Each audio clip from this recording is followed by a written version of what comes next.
శ్రీమాత్రే నమ. సద్గురు జ్యోతిషాలయం బ్రహ్మశ్రీ చంద్రమౌళి వెంకటేష్ శర్మ. ఈరోజు మనం చెప్పుకోబోయే ఒక ముఖ్యమైనటువంటి విషయం ఏమంటే, చాలామందికి ఒక భయం, శని భగవానుడు అంటే ఒక భయం. శని వక్రగతి అనేది అవుతుంది. ఇది వచ్చి రెగ్యులర్ ప్రాసెస్ అండి. మనం ఇదివరకు కూడా ఈ పంచగ్రహ కుటుంబం గురించి చెప్పాము. అలా అయిపోతుంది, ఇలా అయిపోతుంది అంటే దానికి మనం ఒక వీడియో ఇచ్చాం. చాలామంది పాజిటివ్గా దానికి రెస్పాండ్ అయ్యారు. ఇవన్నీ కూడా రొటీన్ లైఫ్లో జరుగుతున్నట్టు చూడండి. మేము జూన్ నెల ఇచ్చాం, మే నెల ఇచ్చాం, ఏప్రిల్ నెల ఇచ్చాం, మార్చి నెల ఇచ్చాం, ఇప్పుడు జూలై నెల కూడా ఇవ్వబోతున్నాం. ఇదన్నీ రొటీన్. అలాగే శని కూడా తన యొక్క గమనంలో ఇదొక రొటీన్ జర్నీ అనమాట.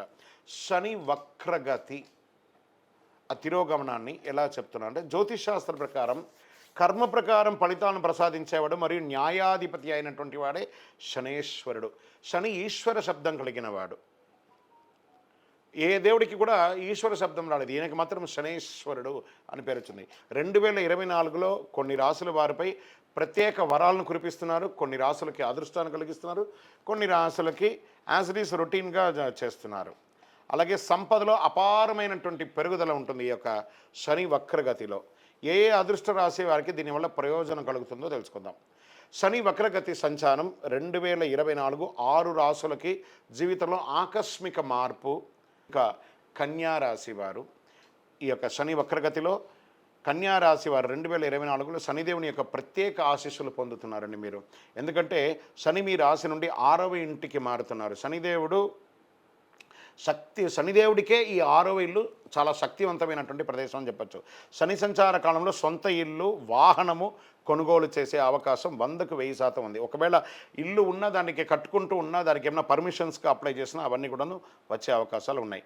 ఉద్యోగం చేసే చోట సహ ఉద్యోగుల చేత లాభం పొందే అవకాశాలు మెండుగా కనబడుతున్నాయి. కార్యాలయంలో కొంత శ్రద్ధ అవసరం. పిల్లలు చదువుల కోసం వదిలి వెళ్ళవలసిన సమయం కూడా వస్తుంది. విదేశాలకు వెళ్ళే అవకాశాలు కూడా ఉంటుంది. మార్పులు పొందుతారు. కోర్టు కేసులు ఏమైనా ఉంటే విజయం చేస్తారు. ఇందులో ఈ రాశి వారికి printing, electronic medias, TV channels, paper వీళ్ళకందరికీ చాలా యోగ కాలంగా కూడా ఉంటుందని కూడా చెప్పచ్చు. కొత్త ఉద్యోగాలు పొందే అవకాశాలు ఉన్నాయి. పనిలో ఉన్న స్థాయికి మించి ప్రయోజనాలు పొంది ఉన్నత స్థాయిని పొందే అవకాశాలు చాలా మెండుగా ఉన్నాయి. విదేశీయ వనరుల ద్వారా వ్యాపారం చేసే అవకాశాలు ఉన్నాయి. మీ శత్రువులు కూడా మీకు ఓడిపోతారని చెప్పచ్చు. ఇది శని వక్రగతి ద్వారా పొందే ఈ రాశులన్నీ కూడాను లాభం పొందుతాయి. కాబట్టి శని వక్రగతిని భయపడాల్సిన అవసరం లేదు. ఇందులో యూనివర్సల్గా ఒక పరిహారం ఉంది. ఏం చేస్తారంటే, నవగ్రహాలలో ఉన్నటువంటి శని భగవానుడు పశ్చిమ భాగంలో ఉంటారు. ఆ పశ్చిమ భాగంలో ఉన్నటువంటి ఆ నవగ్రహాలకి ఒక చిన్న బెల్లం ముక్క నైవేద్యంగా పెట్టండి. నువ్వులతో దీపం కరెక్ట్గా తీసుకుపోయి శని భగవాన్ పాదాల దగ్గర వెలిగించకండి.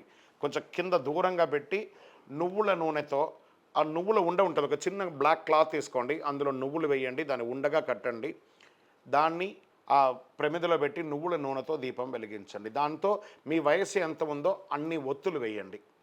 అన్ని ఒత్తులు వేసి మీ యొక్క దీపం వెలిగించండి. ఆ స్వామివారిని ఎలా ప్రార్థన, నీలాంజన సమాభాసం రవిపుత్రం యమాగ్రజం ఛాయా మార్తాండ సంభూతం తన్నమామి శనైశ్వరం కాకద్వజాయ విద్మహే ఖడ్గహస్తాయ ధీమహి తన్నో మంద ప్రచోదయాత్. ఆయన దగ్గర ఏమేమి అడగచ్చు, ఆయన ఏమేమి మనకిస్తారు? దేహి మే బుద్ధి వైశిష్ట్యం, దేహి మే నిత్య యవ్వనం, దేహి మే పరమానందం, దేవదేవ జగత్పతే. శని భగవానుడికి అధిపతిగా ఉన్నటువంటి స్వామివారు అఖిలాండ కోటి బ్రహ్మాండ నాయకుడు శ్రీ ధర్మశాస్త్ర అయ్యప్ప స్వామివారు. శని ప్రీతి, ఆయన ప్రార్థన చేస్తే శని ప్రీతి వస్తుందట. అలాంటి అయ్యప్ప స్వామివారి 18 అవతారాల దేవాలయం మనం తిరుపతిలో నిర్మించాము.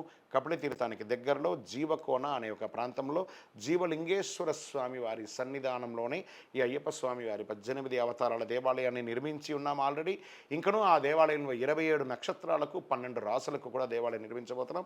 మీరు తిరుపతికి వచ్చినప్పుడు మన దేవాలయాన్ని దర్శనం చేసుకోండి. రైల్వే స్టేషన్ నుండి, బస్టాండ్ నుండి ఒక 3 కిలోమీటర్ దూరంలోనే ఉంటుంది. మీరందరూ కూడా క్షేమంగా ఉండాలి. శని భగవానుడు చాలా మంచివారు, ఐశ్వర్యవంతుడు. శని భగవాను చూసి భయపడకండి. శని అనకండి, శని భగవానుడు శనైశ్వరుడు అనండి. అనుగ్రహం పొందుతారు. విజయోస్తు. వందే మాతరం, వందే మాతరం, వందే మాతరం.